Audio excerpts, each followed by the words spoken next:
Well, good evening, ladies and gentlemen. I'm Bruce McDonald, and this is the Talamanca Review. It's Wednesday, the 19th of November, and it's 10:22 p.m.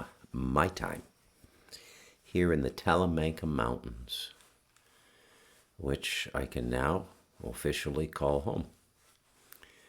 I went to immigration today. Okay, I got to tell you guys this story. So I go to this town called Limon. It's the same name as the province, Limon. And the car breaks down about halfway there. I have to call an Uber and go in with an Uber. And then my brother in law, Steven, went back with the vehicle and brought it back to a mechanic. And it's just another example of this incredible resistance. Remember, I told you guys about when I went to San Jose and I got my fingerprints? Kind of like that, but on steroids. And then when I got home, I thought, okay, Bruce, you don't really follow astrology, but why don't you take a look at this? And I look into it, and sure enough, it's a Mercury retrograde. But the funny thing is, everything at immigration went really well. So there was a misunderstanding on the website I couldn't resolve. It said that you first had to make an appointment to submit your documents. So these are the fingerprints, my birth certificate, and all the stuff, right, that I need to finish this process. And so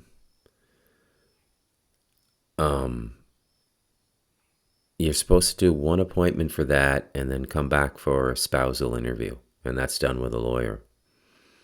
And they did both. They did both for us today. And it was really quite something. So I just got to go to the bank and pay a $250 fee, and then I got to go get my fingerprints taken by the OIJ, which is the federal police here, the Costa Rican FBI, and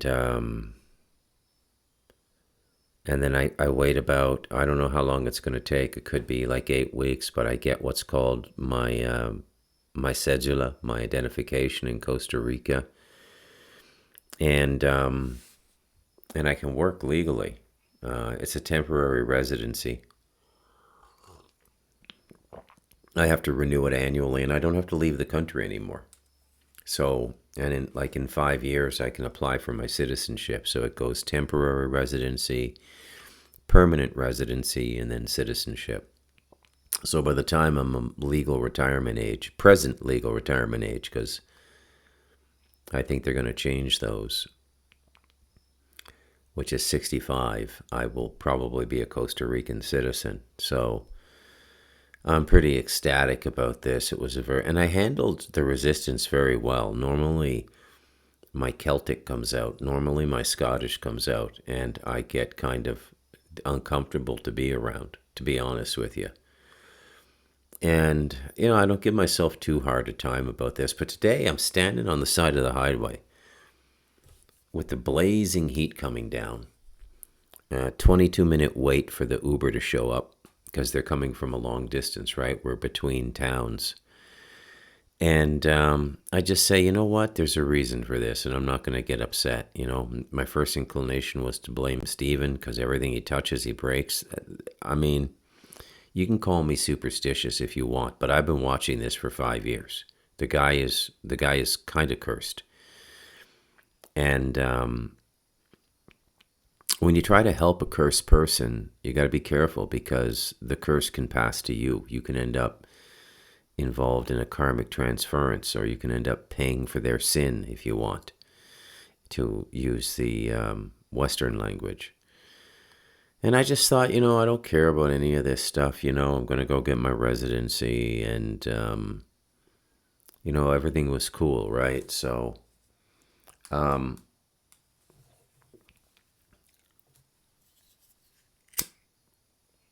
so that's my very short story. So I'm pretty happy The interview is kind of interesting. They just want to prove that it's a real marriage. But, I mean, right out of the gate, the people doing the forms, they really liked me and my wife. We didn't get any of that bureaucratic snobbishness or anything like that. They were joking around with us. And when I went for my lawyer interview, that was interesting because they're the ones that determine whether it's a real marriage. And I'm like, she says, was it a civil or a religious ceremony? I said, well, it was a civil ceremony, but my wife still wants to get married in her church. But she's an evangelical and I'm a Catholic, and I'm not sure I want to do that. And she found that really funny. I cracked her up a few times. My wife gets real nervous when she's meeting with people, right? People from the government. I don't know why. But me, the more serious the people are in terms of their power over you, the more cavalier I am. And I've been this way since I was a kid, right? I'm going to be a certain way with a school teacher because they think they have authority over me. And when they can't deal with me, I go to the vice principal, and I'm going to be even more cavalier with him. But I'm not disrespectful. I speak in a way that's warm and human, but it disregards all title. I'm not trying to deliberately do that. It just kind of comes out. I don't know why it is, but it just kind of does. So there's my story. And I officially, as of now, because I have a case file opened, I no longer have to leave Costa Rica. So Jim, when you hear this, I have a ticket to Panama for February 4th. I don't know what I'm going to do with that. Maybe I'll come anyways with Rosemary. So life is good. I mean, it's good here, right? So I'm happy. And so let's get to today's podcast. I want to talk about the reincarnation of the Nazis. Because everywhere you go now, you're hearing Nazi, Nazi, Nazi, Nazi. Nick Fuentes is a Nazi. People who listen to Nick Fuentes are Nazis. My favorite guy to listen to is Mark Levine. I mean, what a complete jackass that guy is. Cycle. We have a lot to run on, and you have a lot to run against, given the other party. But I will tell you this, we better be united, we better be strong, we better be focused, we better be articulate. We can't waste our time on Epstein and other stuff that are going on here that some people want us to focus on. I've about had it with all that stuff. We better focus on who we are, what we're doing, where we want to take the country, and what they want to do to the country. Mr. Speaker, God bless you, my friend. I appreciate you very, very much. You too, Mark. Thanks for all you do. God bless. So a couple Jewish guys there who are undoubtedly Israel first telling us how to run America. And I openly confess I'm Canadian and soon to be Costa Rican. So, I mean, who am I to talk? But you know what I mean, right?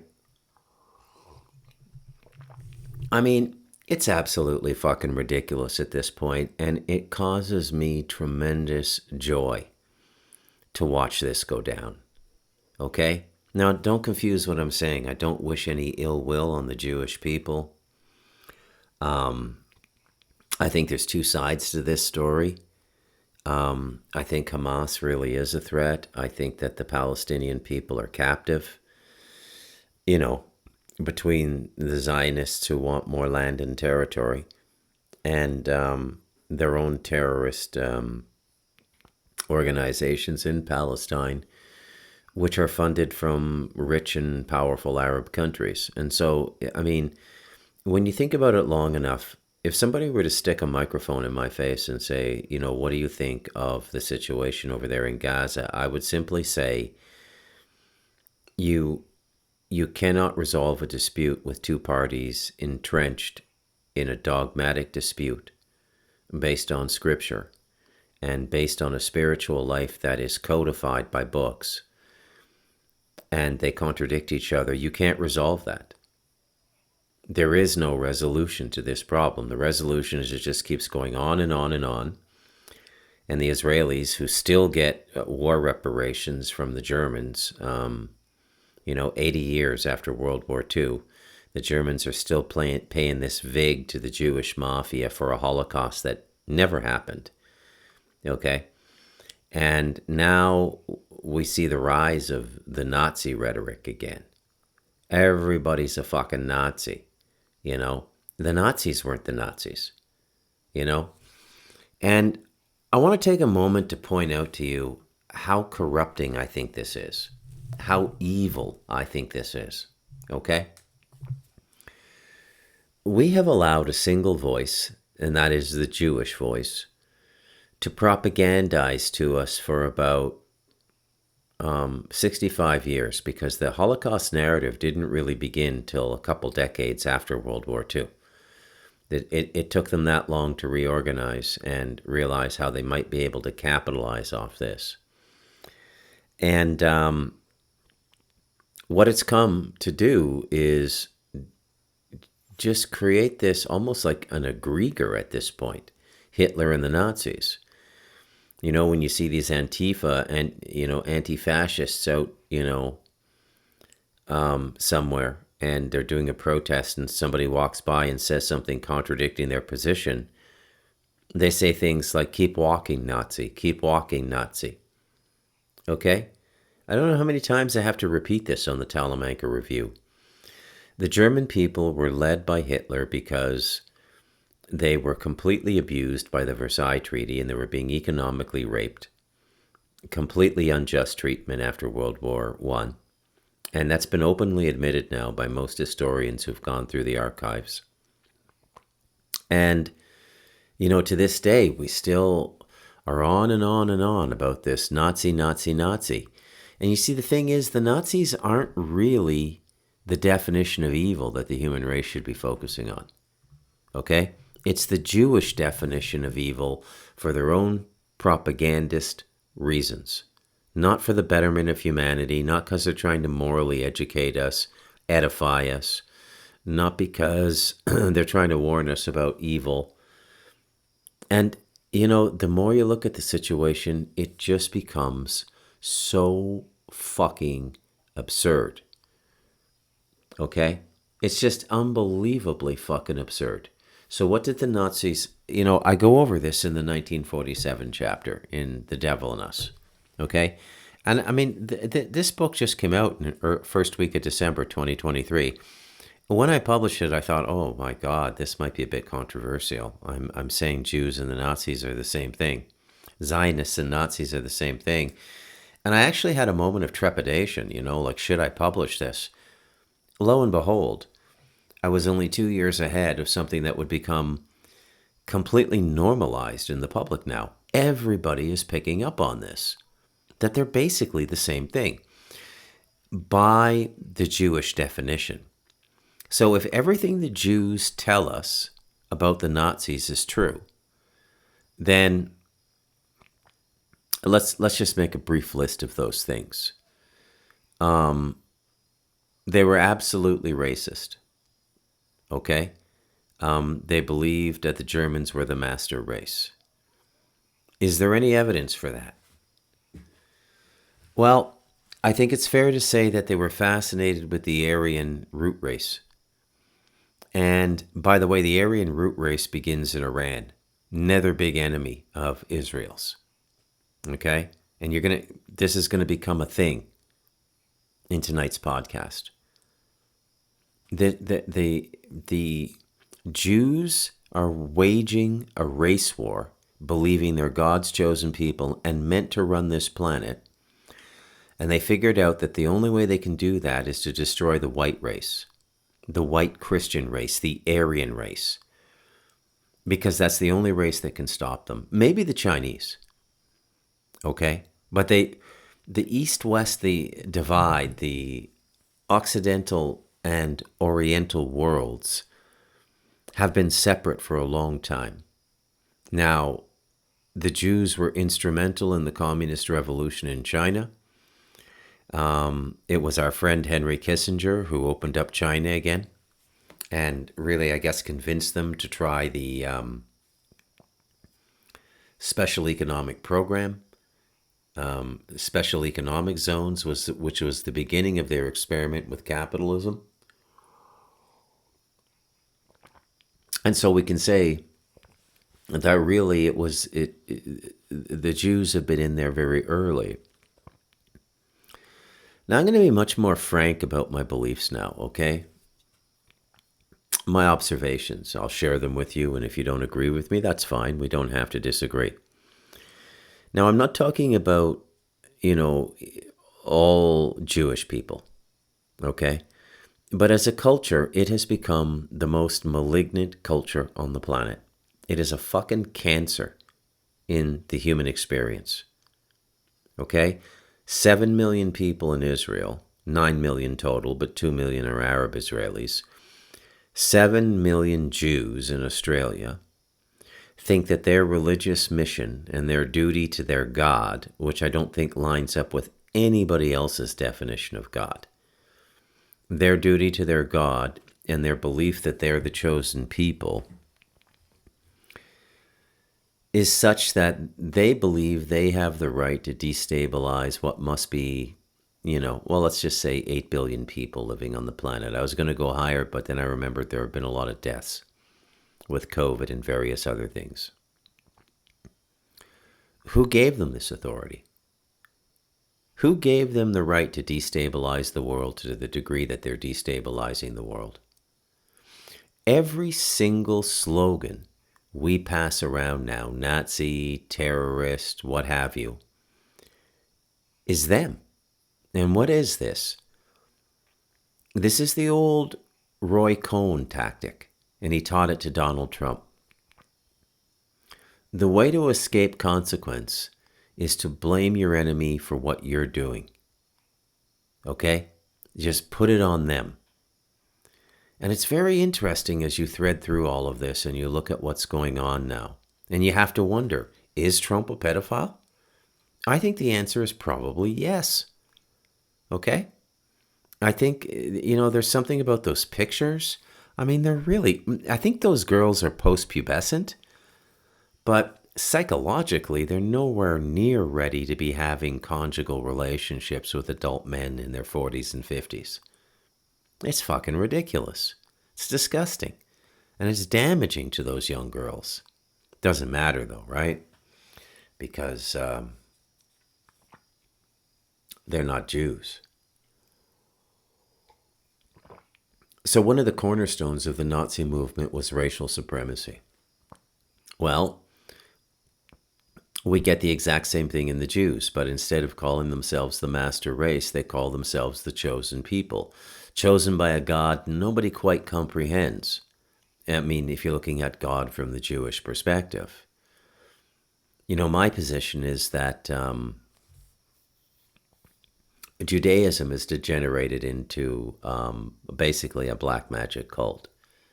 Okay, there may be a few people still trying to live the Torah, but excuse me. But for the most part, it's degenerated into a black magic cult.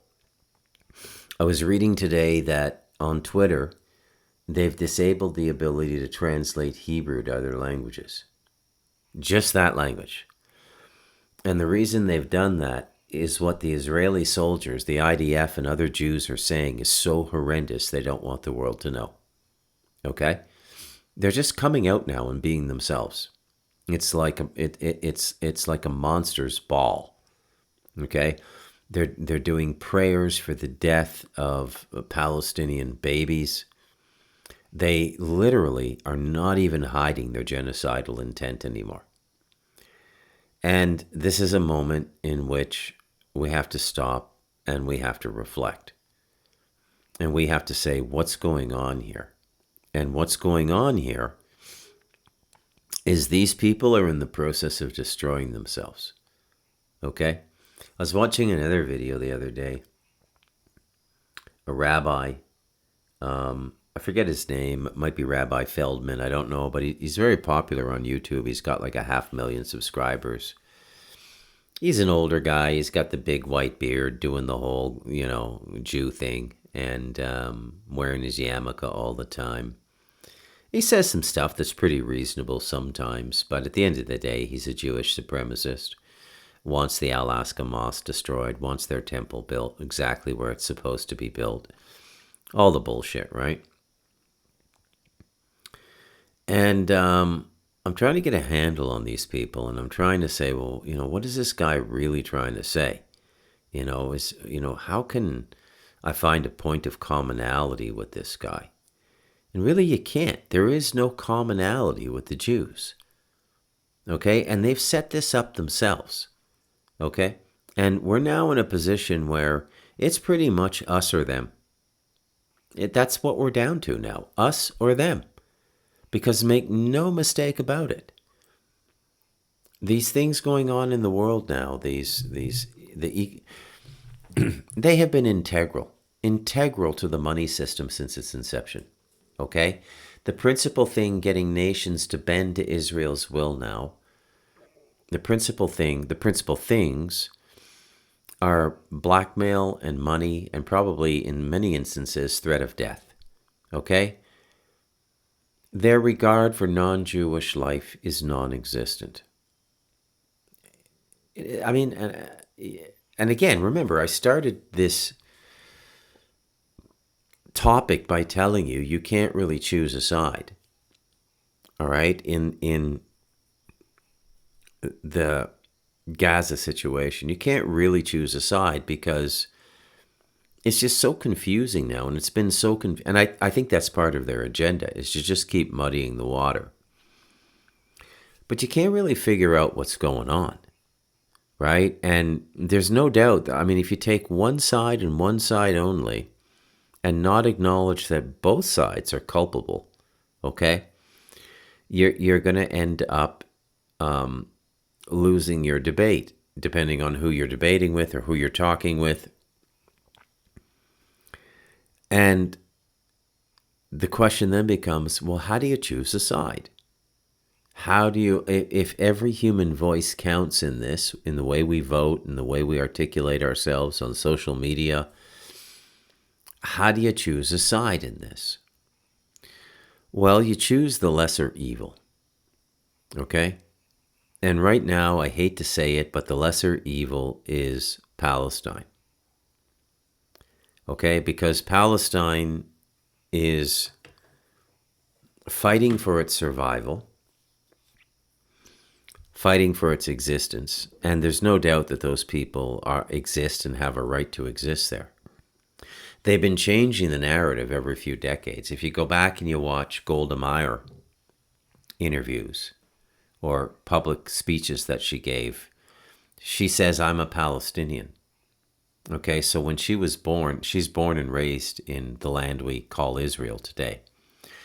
But when Golda Meir was born there, it was called Palestine. And everything she's saying corroborates that Palestine existed. Now, every single time that the Arab world has gone to war with Israel, they've lost territory. Okay? So it's very interesting to study the strategy of Israel. In my mind, anyways. Because they're doing things a certain way. And you have to ask yourself why they're doing things that way. And I would say because they're being Jewish. What do I mean by that? Well, as I've said numerous times in my public voice, whether it be on the radio show or on this podcast, I constantly go back to this reference of the law and spiritual law. Spiritual law is not meant to be lived by letters. It's not meant to be lived by something that's codified and defended through logic, reason, and debate. And by codified, I mean written down. And written down in a deliberately confusing way. It's not meant to... Hey, baby. Who let you off the leash? You want to say hello? Yeah? Okay. Okay, sweetie. Okay. How'd you get off your leash? Okay, baby. There you go. I'm just going to go close the door. Sorry.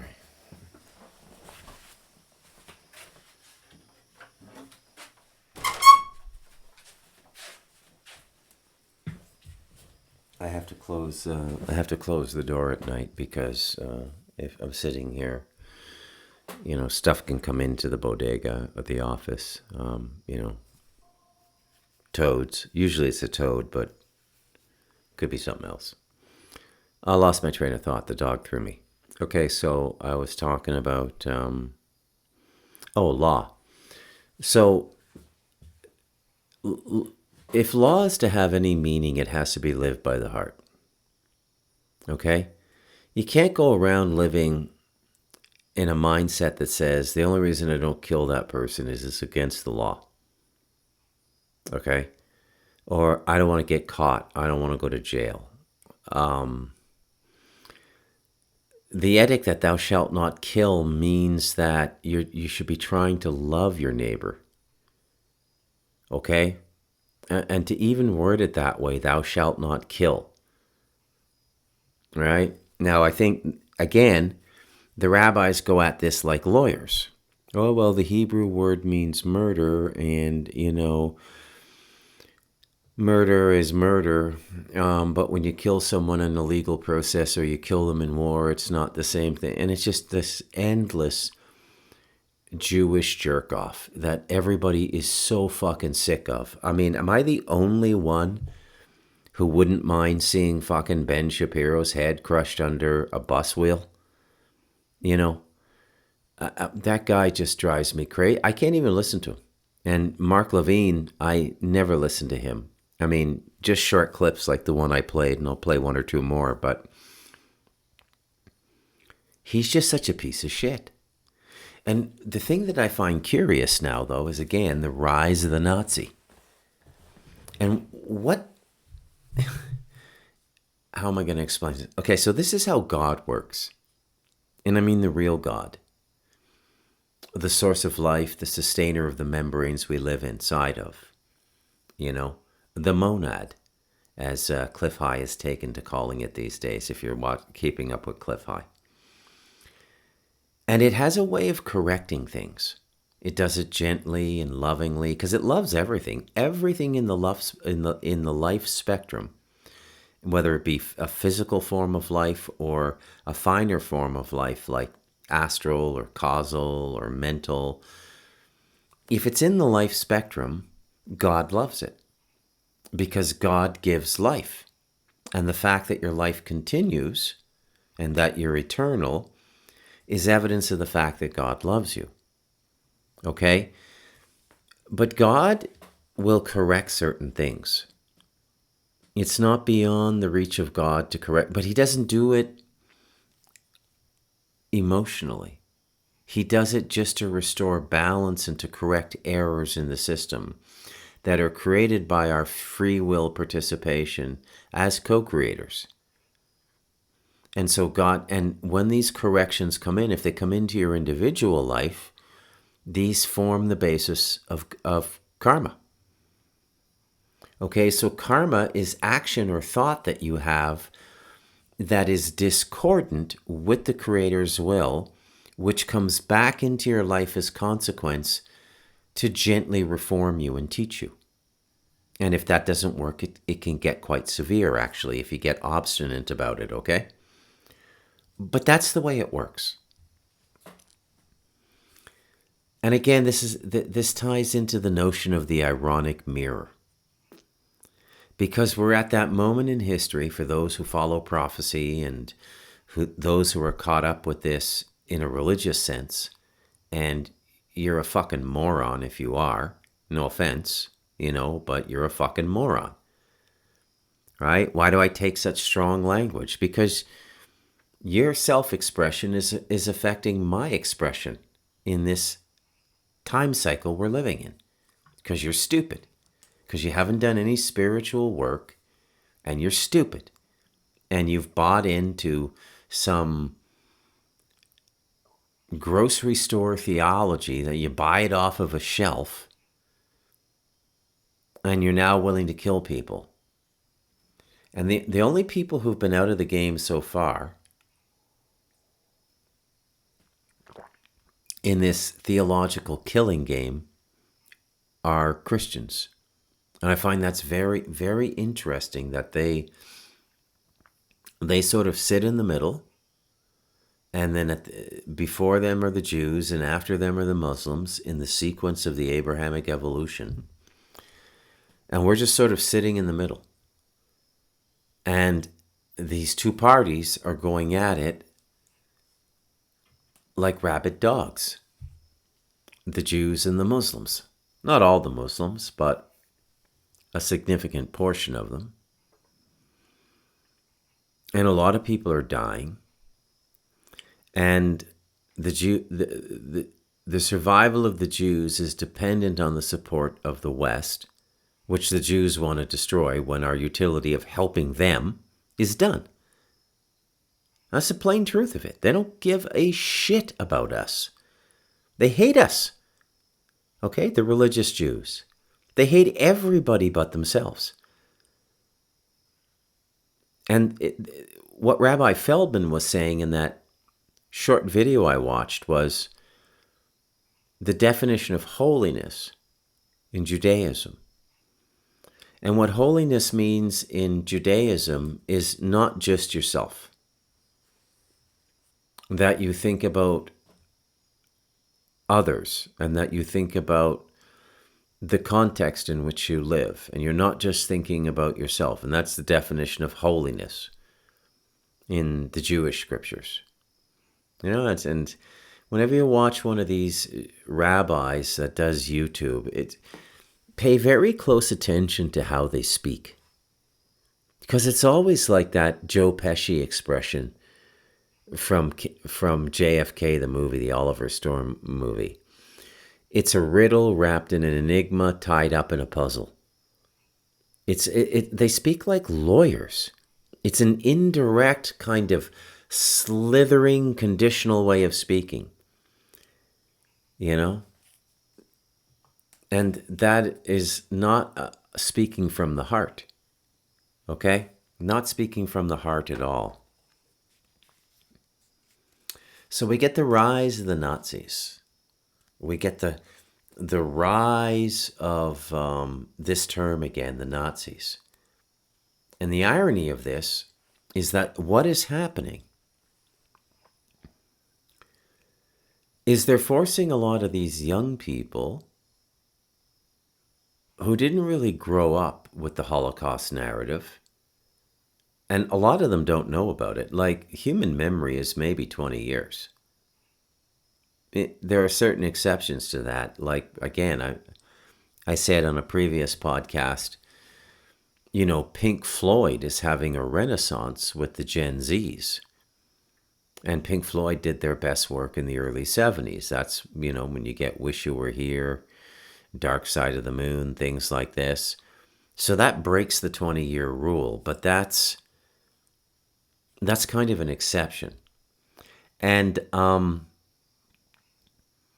think historical things like World War II and the Holocaust.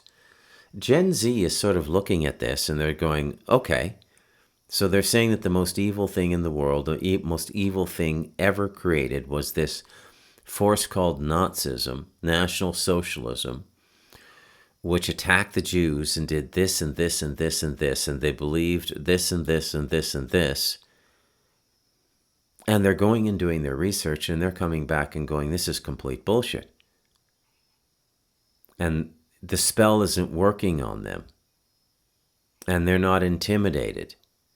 They don't have any problem saying out loud what they consider to be the truth. It's so bad now that teachers in middle school would be, we call it junior high school in Canada, but I think they call it middle school in the UK and Canada. It's basically grades 7 and 8. You can see videos of teachers trying to teach the Holocaust in American middle schools and the class openly refuting it. You know, I don't believe you. That never happened. You're lying. And then coming back with really informed. And you see these in videos by the teachers themselves, and they're saying, this is how hard it is to teach Gen Z. When really Gen Z is just waking up. Okay? So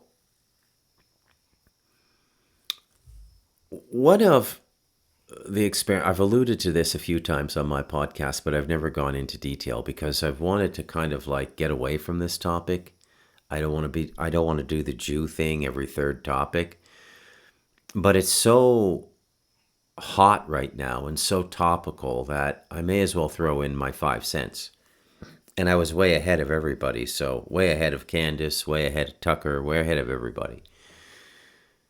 And so I've deemed that it's okay to talk about it now. It's not the end of the world. And so it's going to get to the point where they're not going to be able to do anything about it. People are going to openly say the Holocaust didn't happen, and they're going to not be vilified because the mainstream media is losing its authority. And when you look at the Jewish voice is all about they're big supporters of institutions. And this should tell you a lot about institutions. Okay? Now, it's my thesis that I made with Bob in The Light of Darkness that the greatest evil in the world now is being done by institutions. And institutions and corporations and governments and their status as legal as persons in a court of law has really kind of animated a certain class of demon. They're demonic because they don't exist with human intent. They exist only with profit motive and power motive. Power motive for government and profit motive for corporations, and nothing in between. So they don't have any soul. They don't have any heart. So why are they given person status in law? Well, because that's the system that they're creating. And as the system falls apart, the biggest defenders of the system are Jews. Listen to Ben Shapiro. Ben Shapiro is a complete and total institutionalist because he knows if those institutions fail and the forced re-education of the population for the phony Holocaust narrative doesn't hold, it's over for them. I think it's too late. I don't think the Jews can come back from this. I think we're beginning the cycle of destruction, or I would say suicide, actually. We've entered into the suicide cycle of the Jewish people. They've done this to themselves, and that's why I call it a suicide. They're pathological liars. They couldn't tell the truth, at least to a Gentile. They couldn't tell the truth if they had to. They refuse to. Because the only way they can get away with what they're doing, not just to the Palestinians, but to the whole world, by the way, is to continue to lie. And so like hardened criminals now, like a mafia, they're not giving it up. And they're all banding together with this trauma nonsense. So one of the biggest problems in World War II for the Axis forces was energy. It wasn't in the beginning of World War II because Germany had access to Romanian oil fields. There was oil in Romania. That situation changed, and the Germans had to create a synthetic engineering process to convert coal to a liquid petroleum that they could use in their machines. That's how severe the energy situation was for the Germans in World War II. They were startled to learn that the Allied forces left their tanks running. And they thought, oh, this is a formidable economic force we're up against. They seem to have limitless energy. They leave their tanks running even when they're not moving. Whereas the Germans, the engine was turned off in the tank unless they were moving. Very interesting. Very, very interesting, okay? And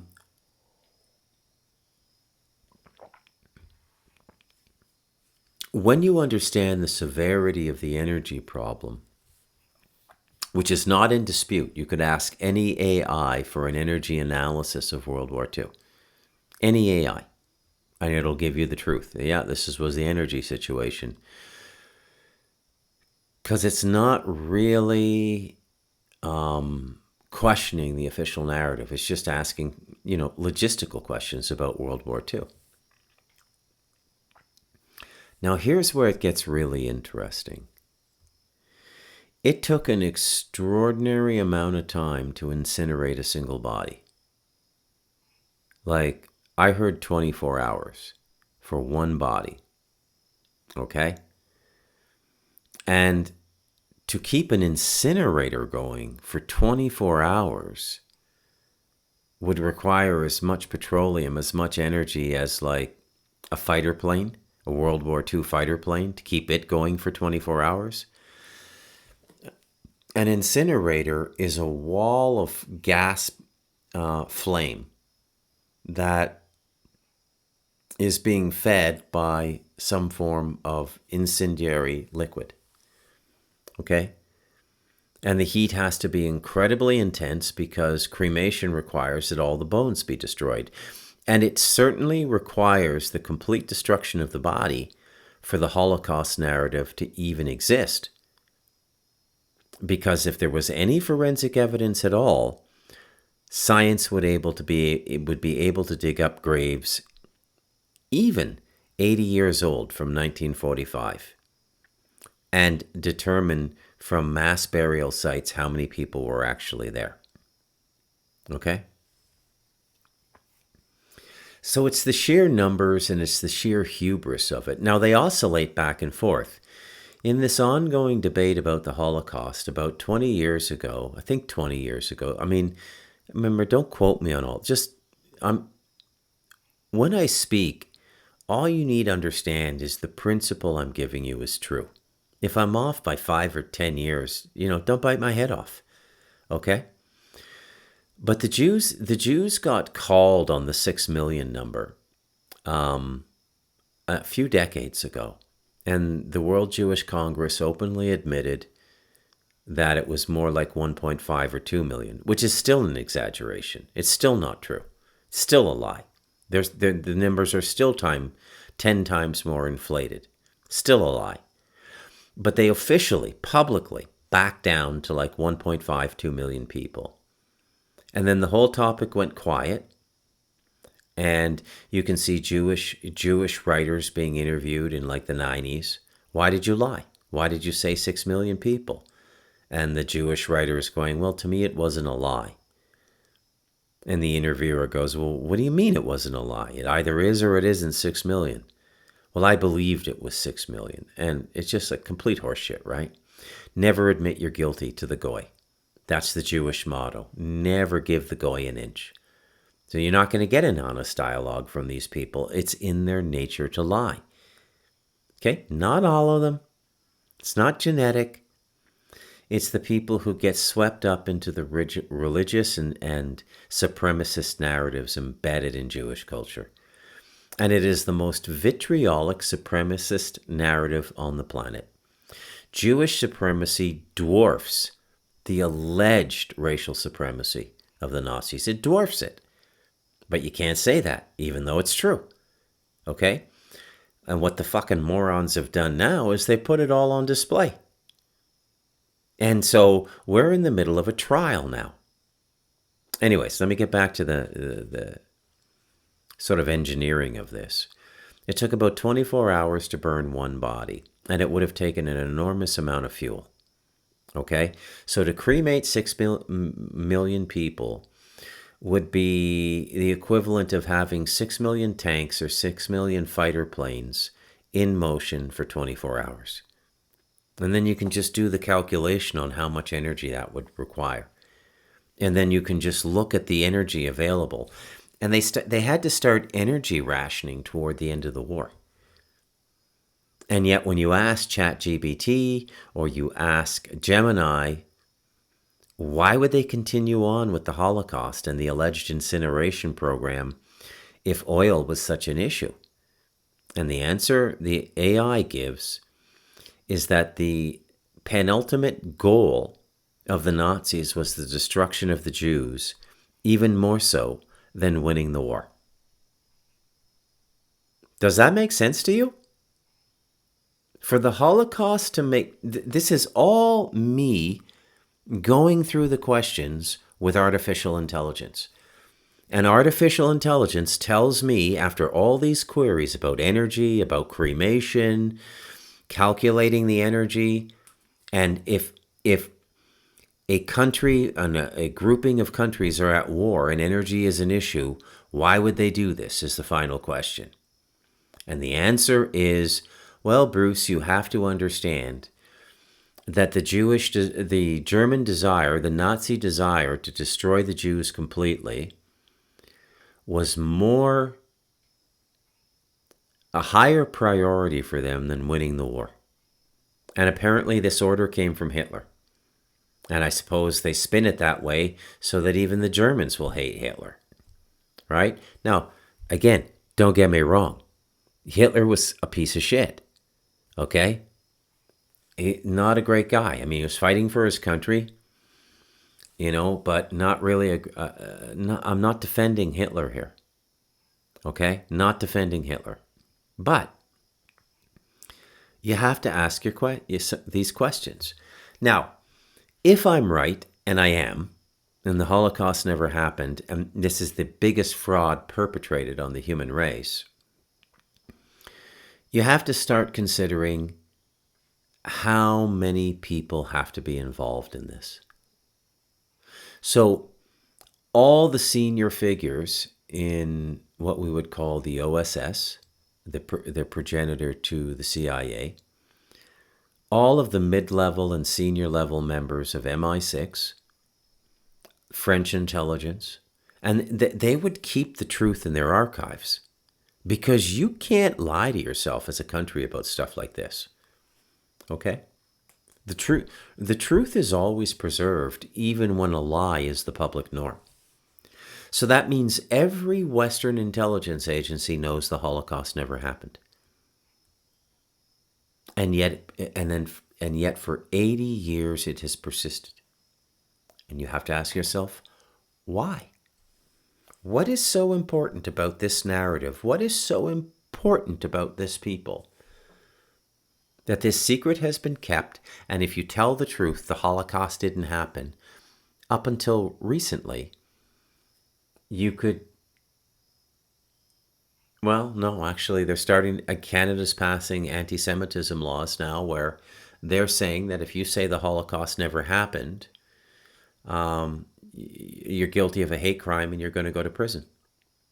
And then the question becomes, why is Canada doing the will of the Jewish lie? What's in it for them? I'm not sure answering that question is really critical. Okay? I think what's really critical is not that they're going along with it because they agree with it, but they're going along with it because a force or a pressure is being exerted on them. Okay? And there's a lot of people who should know better, who are out there perpetuating this lie. I'm on Kerry Cassidy's newsletter, Kerry Cassidy of the former Project Camelot, which was good when they had Bill Ryan and they were working as a team. They kind of balanced each other. But she's going on and on and on about this Nazi thing now. Everything that's going on this is the Nazi takeover of the world. And Kerry's Jewish, and she never mentions the Jews.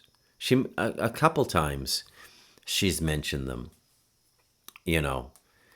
But according to Kerry, the problem with the world now is a Nazi force nobody can see, and it's so powerful, it's enacting a world takeover program, but they have no open, visible presence in the world. Nobody is actually standing up and owning it and saying, yep, I'm a 7th generation Nazi, or I'm a 4th generation Nazi going back to World War II. I was born in Arkansas. My family converted to Nazism in the 50s when we met so-and-so who was brought over with paperclip. We agree with their philosophy. We support this agenda for a world takeover with as much zealotry as the Jews support Zionism and the Third Temple and the Greater Israel Project. Sieg Heil. Why aren't we seeing it? It doesn't make any sense. And if something doesn't make any sense, don't buy it. It's horseshit. Okay? And most of these poor people, these Jews, are just They are a very, very abused people, the Jews. Abused by their own clergy, abused by their own culture, and just abused, abused, abused, abused. They're very damaged, very broken, very insane people. Okay? Especially the Ashkenazis, who I guess some people would say aren't really Jews. Anyways, I don't know why. I just wanted to talk about this tonight because it's everywhere now. You know, with Nick Fuentes and Tucker Carlson and Candace Owens and others, all sort of slowly catching up with what I've known for. I was told contemplatively in 2012 when I finished The Stolen Child. You're not going to understand why that information would be given to me unless you read The Stolen Child. If there's any book you should buy now, it's The Stolen Child. Forget about the nonfiction's fascinating, but The Stolen Child is the best book I have that represents everything I feel and think about what's going on in the world, and it's a work of fiction. And it's very difficult to understand what's going on in the world now because you're not meant to understand it. But the biggest lie out there is the Holocaust. Now, let me be clear about this. The concentration camps were built. Dachau is real. Auschwitz is real. All the camps are real.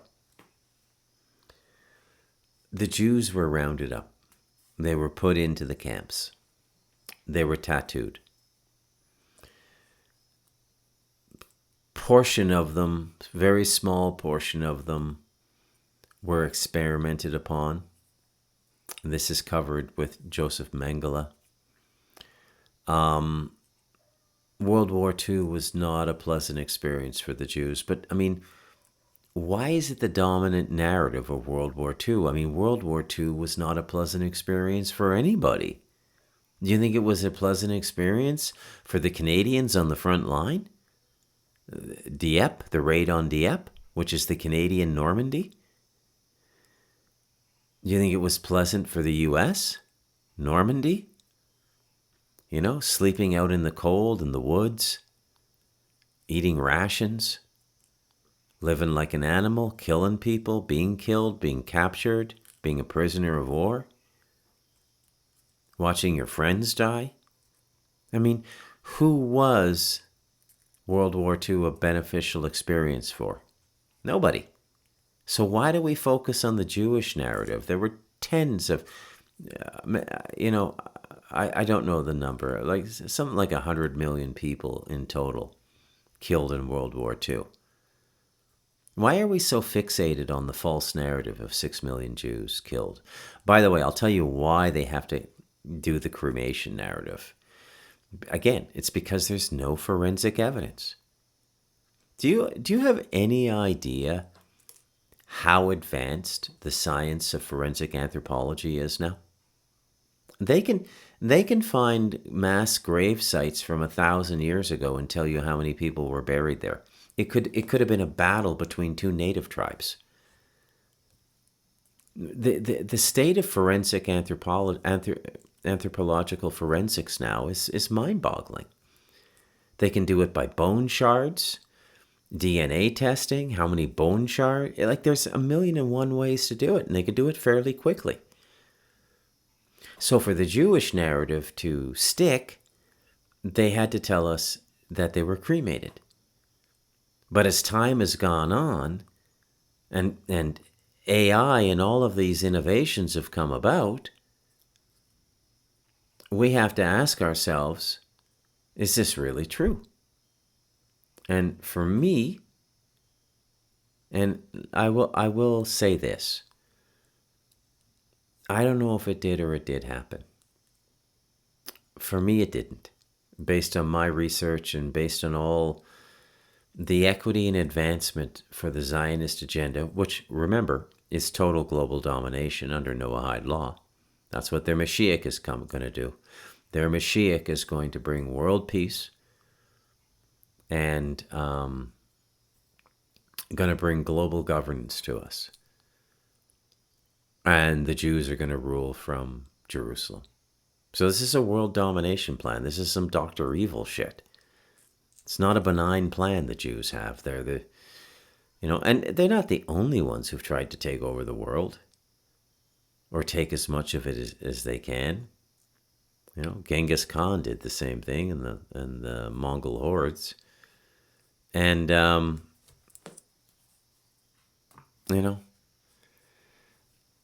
so this is the big lie that's coming out now. And it's just a matter of time before it goes mainstream. It's still on the fringe, but the fringe is so big now. Like Nick Fuentes has millions of listeners. I'm going to make a prediction here on the Talamanca Review. We are 6 months away from Tucker Carlson and Candace Owens declaring on their podcasts, did the Holocaust really happen? And then all hell's going to break loose because that's the sacred cow for the Jews. Okay, now what happens when all hell breaks loose? I don't know. I think that there have been significant vibrational shifts in the world which render the ritualistic magic of past centuries ineffective. Okay, a lot of the technology they used to wage war, which was rooted in magic, it's not working now. It's not working. Anyways, I'm going to call this one The Big Lie. I'm Bruce McDonald, and this has been the Talamanca Review.